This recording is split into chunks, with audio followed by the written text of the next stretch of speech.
Let's do some steno coding with Elm using Plover stenography and Vim snippets.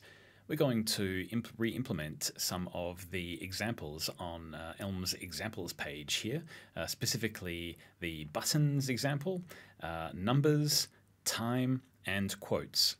And specifically what they do is the buttons one, it increments and decrements a counter on the screen. For numbers, it gives you a random number between 1 and 6 when you press the roll button. For time, it just shows you the time according to the zone that you are in and updates the time on display every second. And for quotes, when you press More Please button, it goes and fetches a random quote from an API and displays it on the screen. Okay, so let's go and start on buttons. So we'll start off with module,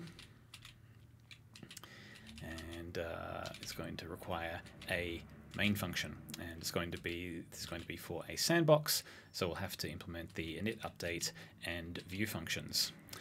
So we'll save that, and Elm is already helpfully telling us that doesn't know anything about a model. So let's go and define one. So for the model, we are going to want a type alias, and it is just going to be an integer that we need to keep track of.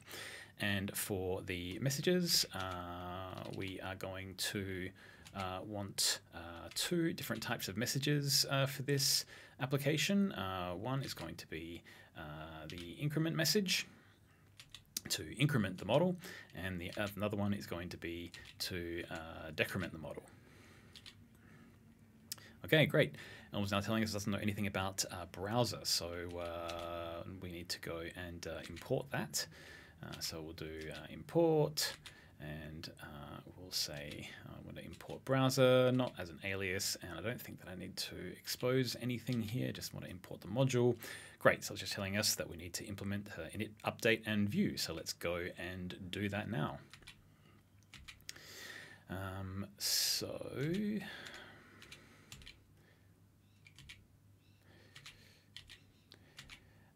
For init,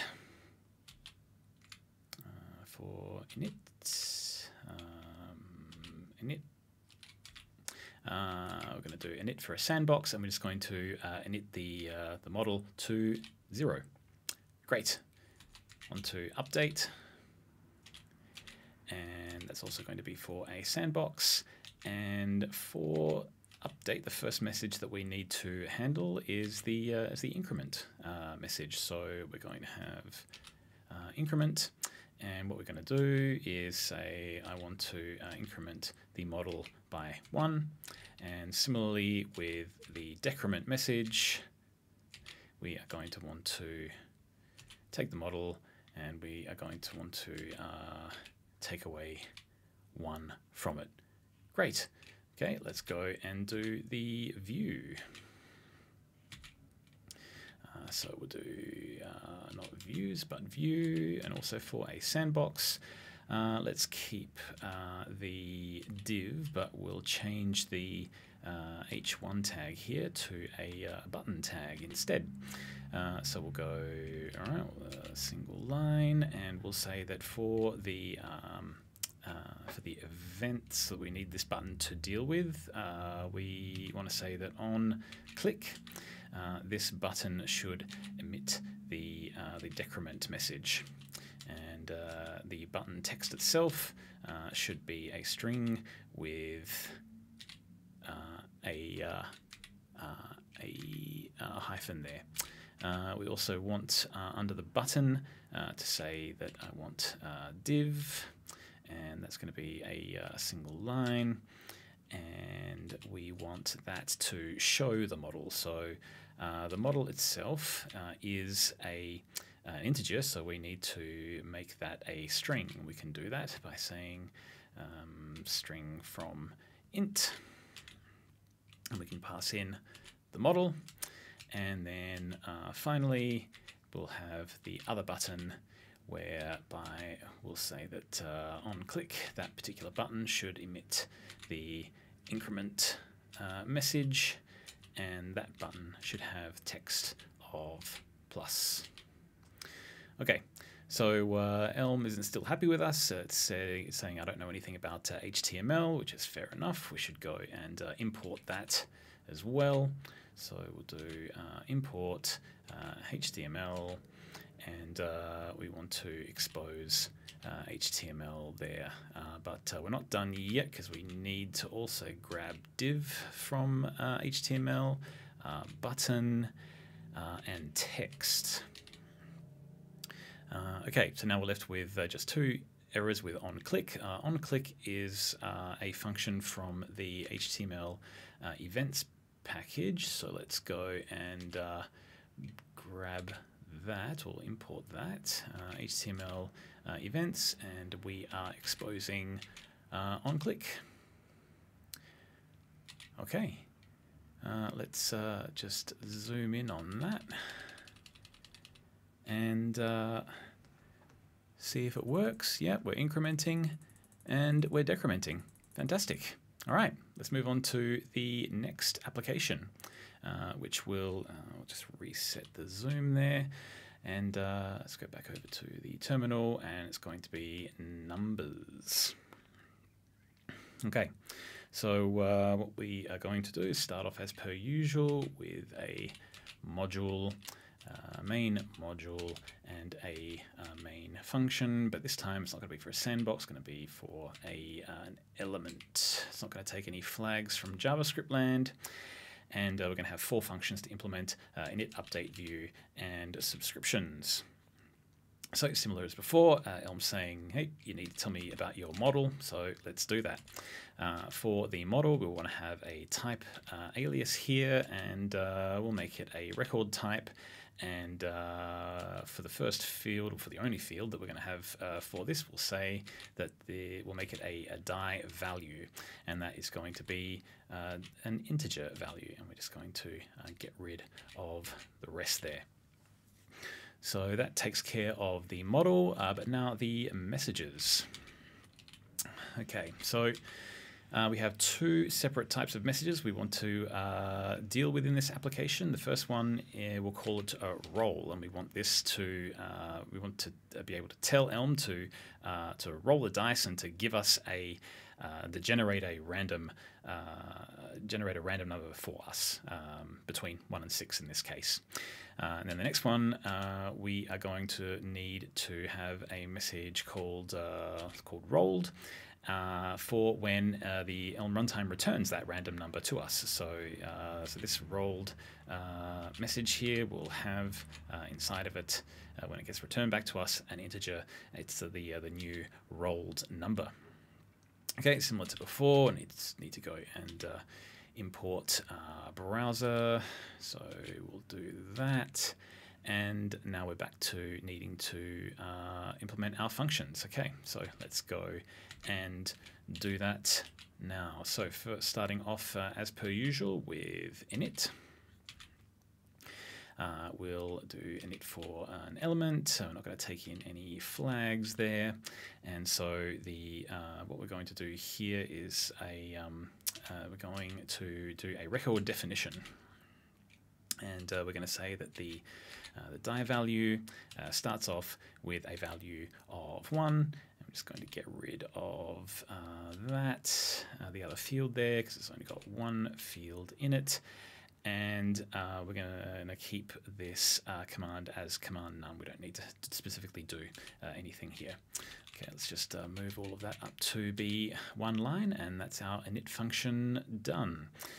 Okay, let's move forward to subscriptions. We're not really going to have any, or be listening out for any subscriptions in this application, so we'll just ignore the model there, and we'll keep it as it is there with sub none. Okay, that was easy enough. Let's go and have a look at the update function. So we'll do that implementation, update for an element, and the first message that we are going to have to deal with is roll. So what do we want to have happen here? So the model shouldn't change here, so we're just going to leave that as it is. But we want to tell the Elm runtime to generate a random number for us. So we can do that with random generate. and we need to pass it in a generator.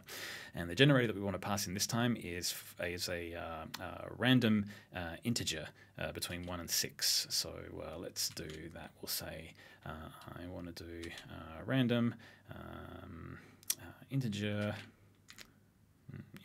there we go, and I want that between 1 and 6. And then once that's been generated, I want it to be handed back to me inside of the rolled message.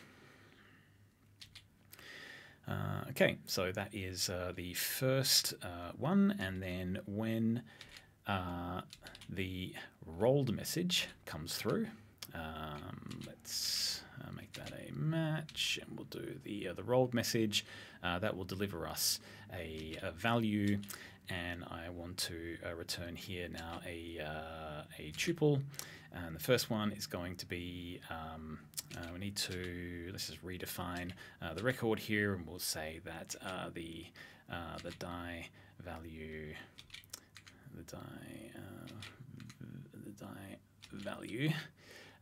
equals 1, no, not 1, don't want to initialize it again. It equals that value, and then that second value there is going to be command none. Okay, so Elm is now telling us, right, doesn't know anything about random generate or random anything. So let's go and import that module. So we'll do import random, and I think that don't need to expose anything here. Should be okay, right? Okay, now let's go and implement the view. The view function, and that's going to be for an element as well. And okay, so what we want here is we'll keep the div, we'll keep the h1, but let's replace the text with we want the string representation of the die value. So we'll do here again a string from int, and that's going to be the model.die value.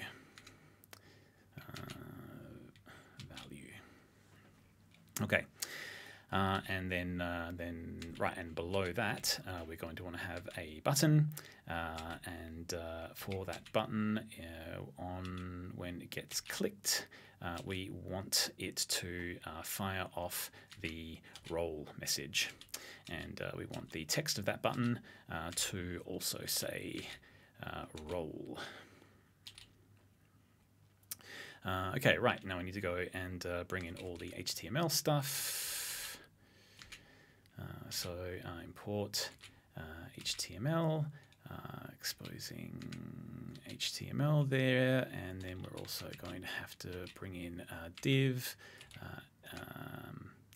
h1, and text. Anything else? Oh, and button. And then we need to also bring in onClick from HTML, HTML events. So that's on click. Great. So so if we press the roll button, yep, generates a random number. Let's do a little bit extra for this particular example here. Rather than just show the integer value, let's actually show a die face on the screen instead. So we'll have a bit of a difference between the information that we store in the model and what actually gets displayed. So what I'm going to do is we're going to go back to the view, and I'm going to say that rather than string from int, I'm going to get rid of all of this, and I'm going to say that I want to show something called just a die face. And so I'm going to define this as a new function within the view here, and that function, so die face, face, there we go. So dieface is going to just return a string. And what I want to do is have a mapping between these integers and the character, the die characters that they represent there. So I'm going to put them inside of a dictionary, a dict. So I'm going to here just assume that I will create a dict called die faces, and then from there I want to pipe that into dict get, and the key is going to be the model.die value, value, there we go. And then I want to pipe that into, because dict get will return a maybe, so I'm going to need to do a maybe with default. And I'm going to provide a default of, in this case, let's do a string, and I'll just say like, you know, die 0, like an empty die space. Die face. I don't expect this to ever happen, of course, but we need to put that in there anyway. So it's Elmer's rightly saying that it doesn't know anything about die faces. So let's go and change that. So we'll go and create a function called die faces, and that is going to be a type dict, and it's going to be a relationship between integers and strings. Okay, and we're going to initialize it with dict from list, and we're going to say, okay, so 1 is going to map to a string that's going to be die 1, and then similarly 2 is going to map to a string of die 2, and I'm not going to make you watch the rest of this, so I have a cheat snippet that will just fill in the rest for me there. Okay, so Elmer's now saying I don't know anything about dict, so let's go and import that in. Import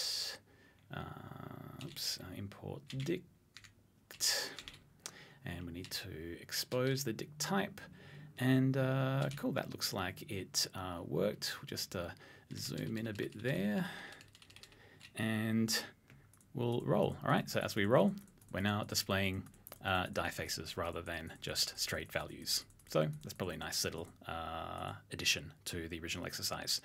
But let's move on to the next one. So let's reset the zoom there, and we'll go back over to the terminal and move on to time. So as per usual, we'll start off with a main module.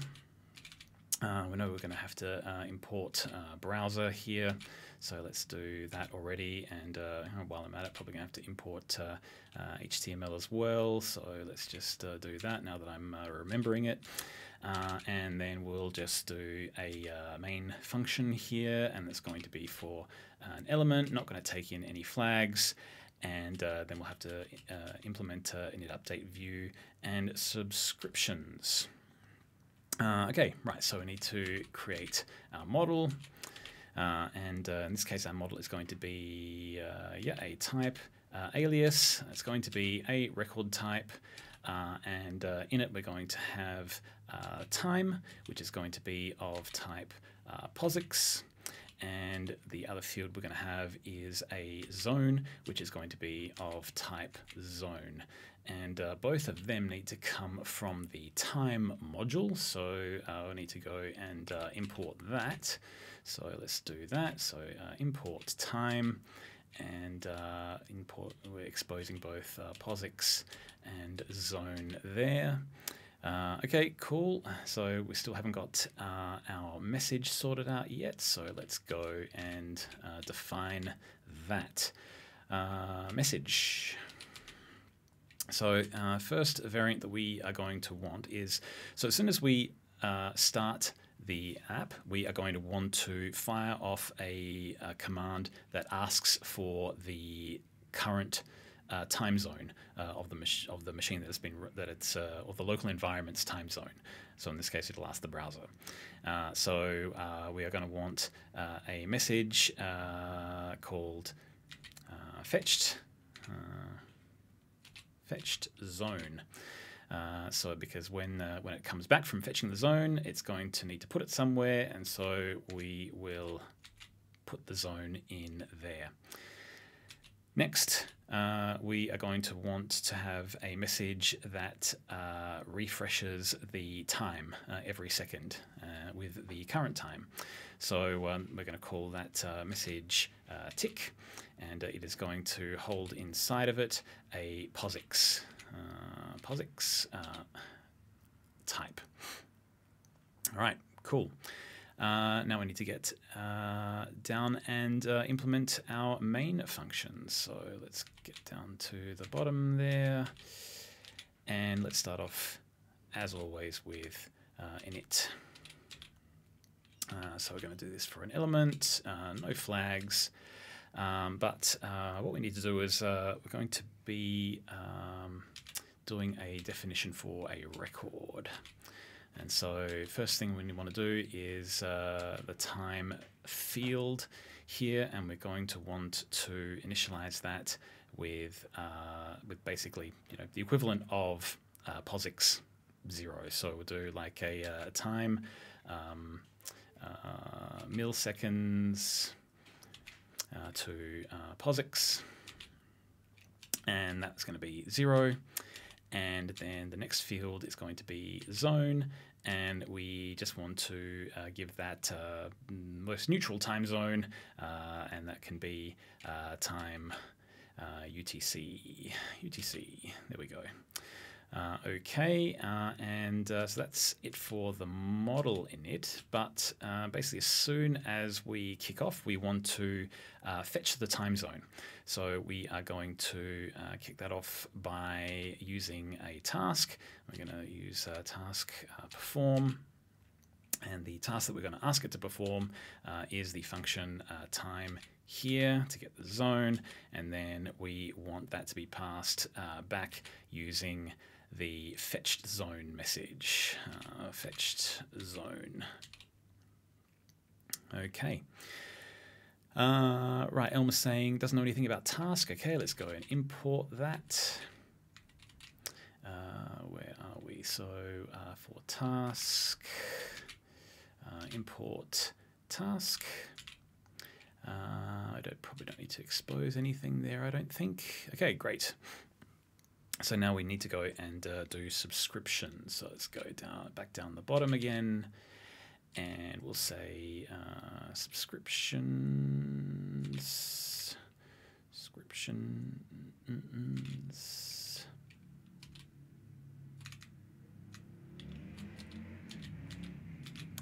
And here we're going to ignore the model because we're not going to use it in the subscriptions, but instead we are going to say that we can use time, the function time every, and we're going to say for every second, so every 1,000 milliseconds, we want to emit a tick message. Okay, right, that's looking good. Let's now go and update and implement the update function. So we'll do that here. And we'll say update, and that's going to be for an element. And here we are going to say, all right, the first message that we need to deal with is the fetched zone. And that's going to contain a zone, the current time zone, and what we want to do here is a record update. For the model, and the field name is going to be for zone. And we're not going to fire off any commands as a result of that. So we should be good for handling that message, and then similarly for the tick message. let's see, this is going to be for tick, which is going to give us a time, and we want to return a tuple. The first one in here is going to be a record. It's going to be a record update for the model, and the field name is going to be time. So we're just going to assign the time that we receive to it, and similarly to fetch zone, we're just going to say command none. Okay, so that should be both of our types of messages handled there. Now we need to go down to the view. All right, let's go down the bottom here. Actually, let's scroll a bit further up and we'll say view. View for an element. And what we want to do here is I want to say I want a heading of level 1, say single line, and don't worry about any attributes there, but we want the text here to be basically want I want to show the hour,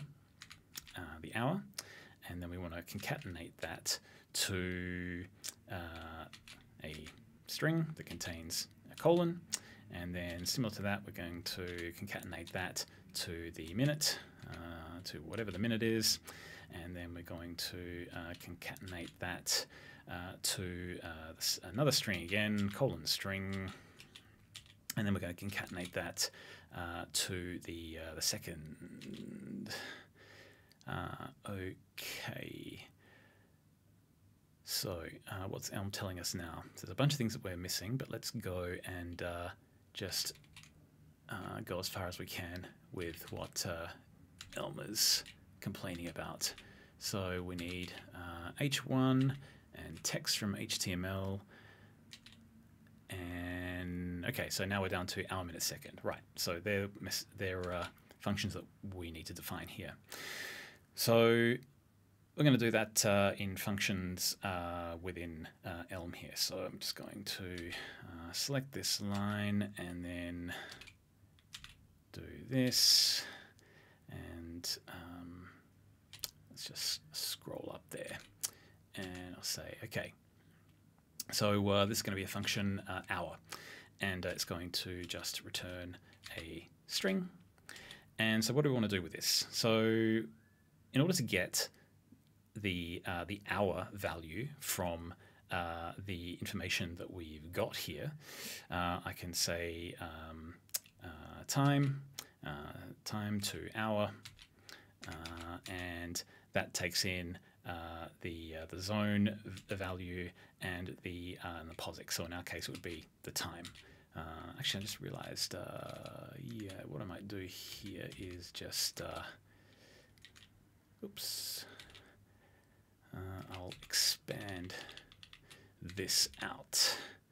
I'll say record destructure this, and this can be time and zone. Make that a little bit easier for us.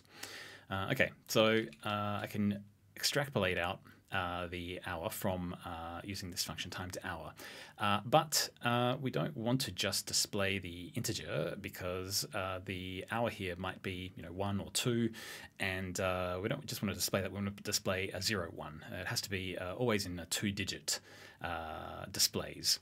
So what I want to do is I want to take this this value that we've gotten here. So I'll just take that, and I'll parenthesize it and put it in there, and I want to take it and pass it into another function that I want to call to human time. So so we'll say to human time like this, and so I want to do a little bit of formatting in here, just a tiny bit.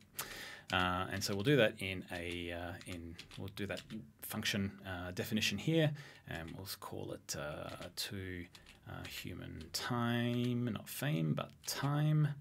And that is going to take in a time int, and that time int type is going to be of type int, and it is going to return a string. And so what I want to do is I want to say, okay, take that time int, and then pipe it into string from int, kind of like what we've seen before. But then after that, I want to pipe it into string pad left, and I want the character to pad 0 up to the second character. Okay, so that should be okay for hour. So now I just need to do a similar thing for minute and second. So let's do that. So I'll do a function. I'll say minute. That's going to be a return type of string, and then I'm going to say to human time. There we go. And then within these brackets, I'm going to say time to minute, and then that's going to take in the zone and the time. And then maybe for the second, I'll just copy this, and I'll say that within here I want to substitute out minute with second. Okay, and then let's just clear that out there. All right, so if we move over to the browser and we can zoom in a bit there, I think that we're kind of getting the display that we expect there. So great, I think that's all done. So let's move on to the final example. Let's just reset that zoom, go back over to the terminal, and start off with the quotes example. All right, as per usual, start off with a new module, and we know that we're going to need to import browser, and we'll probably also have to import HTML, and we'll just expose HTML there. There's probably going to have to be other ones that we'll have to put in there later on, but we'll worry about that then. And then we'll, of course, need a main function, and that's going to be an element. We're not going to take in any flags here. We'll have to implement init, update, view, and subscriptions. Rather than have a separate function for subscriptions here, though, I'm just going to say always sub none. Okay, great. Now we need to do the model. And so the model here is going to be a, so we're dealing with data that we don't have full control over, data that we're fetching from an API. So we're going to have the data in various states. It's going to be a case of we haven't asked for the data yet, we haven't requested it, we've requested it, and then after we've requested it, when it comes back to us, it could come back to us in a failure or a success state. So let's model that out. So we'll do a in this case, rather than a type alias, let's do a custom type model. And so the first variant here is going to be not requested. Not requested, and the second state it could be in will be requesting. The third variant is going to be failure. Failure.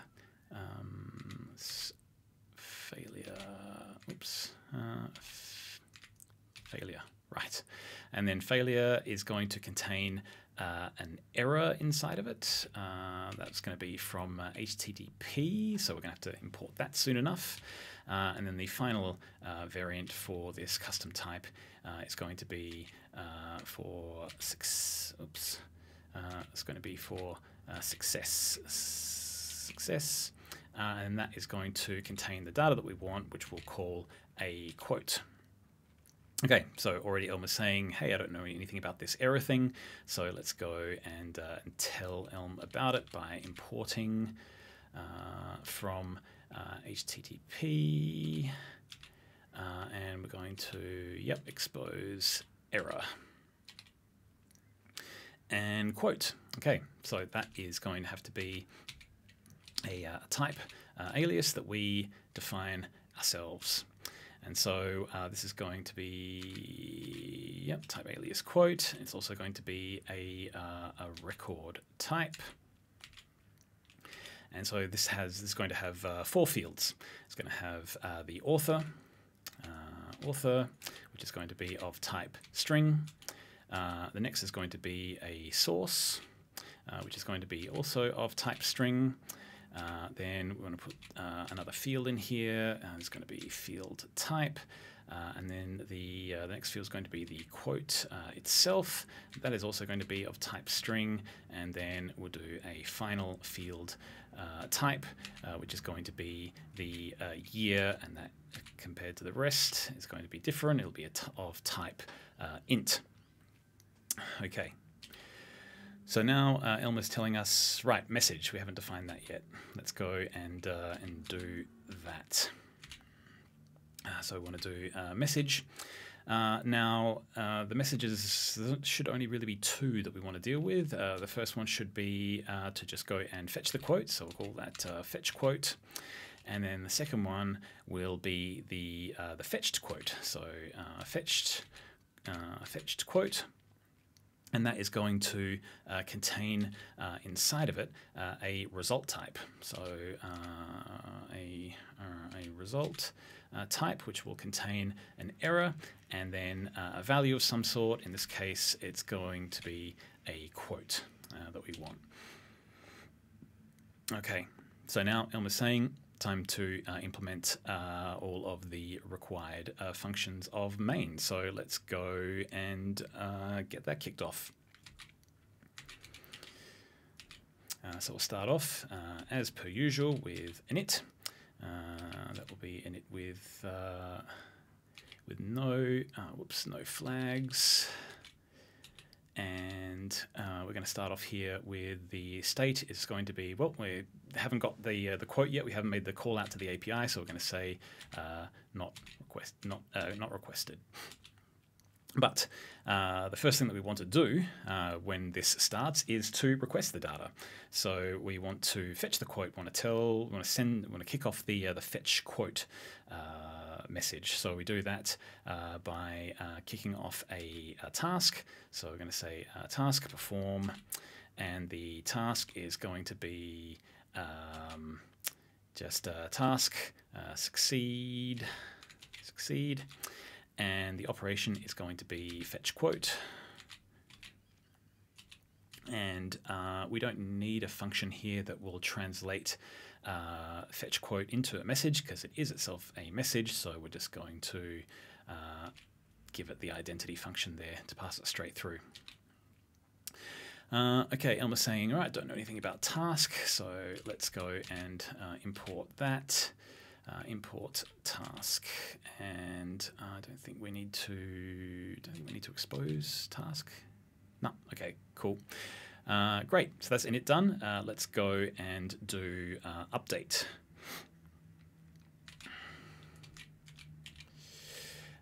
Update, and that's going to be for an element.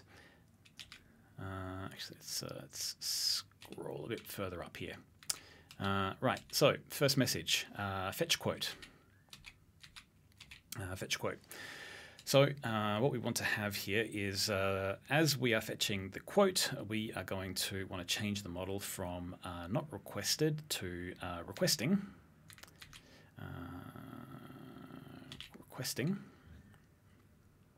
And the command that we want to fire off is to go and get the random quote. So we'll define that ourselves, and we'll say get random quote. Okay, so of course we haven't actually defined that yet, so we're going to have to do that ourselves here. And so we'll say get random quote, and that is going to return back a command message, capital M.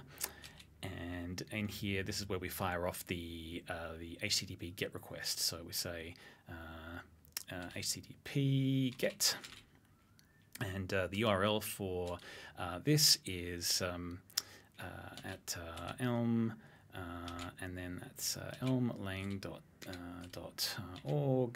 /API random dash quotes, and for what we expect back, we can say, right, for our expect JSON, we are going to take what we get back and we're going to put it through what we'll define in just a sec as the quote decoder, and then we want that to be handed back inside of the fetched quote message. Okay, so as expected, Elmer said, don't know anything about quote decoder, need to define it, so let's go and do that as a separate function here. So we'll say function, and that's going to be quote decoder, and that's going to be a, it's going to give us a return type of a decoder, decoder for a quote.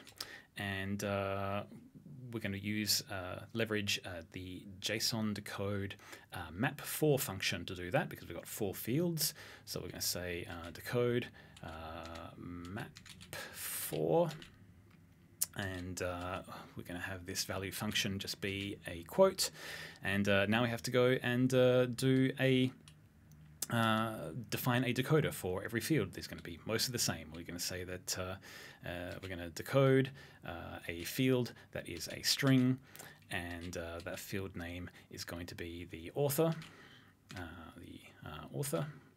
and that's that done there. Same for the next field. That's going to be decode a field for a string, and that field name is going to be for the source. Next, going to be pretty much the same. So decode a field for a string, and this is going to be for the quote. And then finally, just for something a little bit different, we'll do a decode for a field, but this time for an integer. Integer. There we go.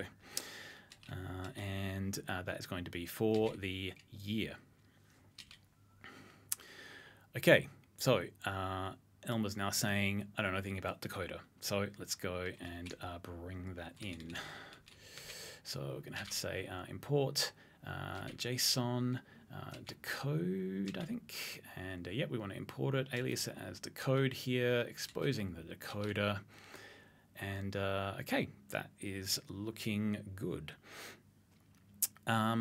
Now, Elmer's saying that we can go straight over to the view, but we've only handled one message here.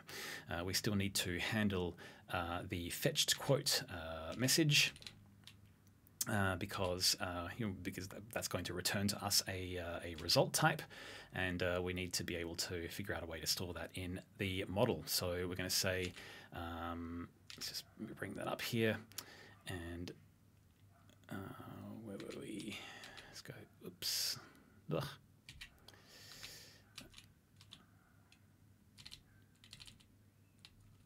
Let's try that again. Right, so we've got match is going to be fetched quote, and that is going to contain a result. And so here we need to handle both cases for a result type, which is going to be OK and error. So when we get an OK and then the data inside it is the quote data, we want to then return back a tuple, first value being the success, and it's going to stick the quote in there, and then the second value here is going to be command none. And then similarly for the error, we are going to return a tuple, and we're going to say that it is the failure, and we're going to stick the error in there, and we're going to return command none as well. Okay, so that should be our second message handled properly now. So finally, let's go and now get over and implement that view. So that's going to be view element, and actually let's scroll a bit further up here, and okay. So what we want to do is we want to have that div, but we don't want the h1. Let's do an h heading 2 instead. That can be single line, and it needs to contain the text of random quotes. And then under here, we now need to display the quote itself. Now, given that the state of the quote could be in now 4 separate states, we need to basically say, all right, what shall we display for each of the different states there? So we're going to define that as a separate function in the model. So I'll just say that, let's say view quote here. And we'll go and stick that in a let, and we'll say, okay, view quote. That is a function that will return a command, no, not a command message, it's going to be HTML message, right? So where are we here? HTML message with a big M. Okay, and so we need to do a case model of, okay, first value is going to be not requested. So not requested, not requested. Probably don't need to do any real handling here. This is just going to be text, nothing, and leave it at that because there's nothing to display anyway. When the model is requesting, though, we do want to show something, and that's going to be loading. And we're going to get rid of the default case there because we don't need a catch-all because we're going to be implementing all of our states here. Next, we should do failure. So let's do failure. And then that is going to, so that has an error inside of it. We're not really going to care now like what it actually is because we're not going to display anything different depending on how it failed. We're just going to display a simple error message. That's going to be a div, and we'll say that we don't need anything here, but within the div, we want to have a button to go and try again.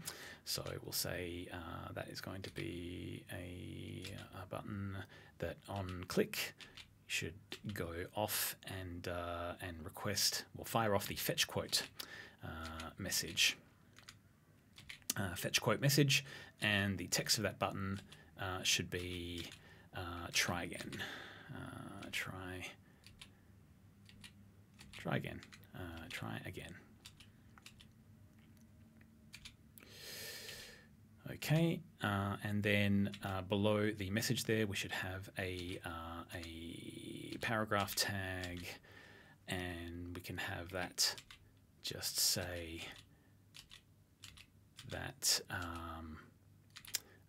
loading a quote, loading a random quote failed. Failed. Okay, and before we go back and deal with what Elm is complaining about here, let's just go all the way through and deal with the success message as well, success state I should say. So we want a match, which is going to be for success. That is going to have the quote inside of it, and what we are going to want to do is say, all right, I want a div. We'll make that double line there, and then within that div, we, similar to the failure, we're going to want that that button, which is going to go and fetch the quote again. So here we'll say on click fetch quote, but we'll also give it a style, and we'll say that I want this to what's it, display and I want this to display as a block. Okay, and I want the text inside it. Here I want this to say text, and then that should say more please.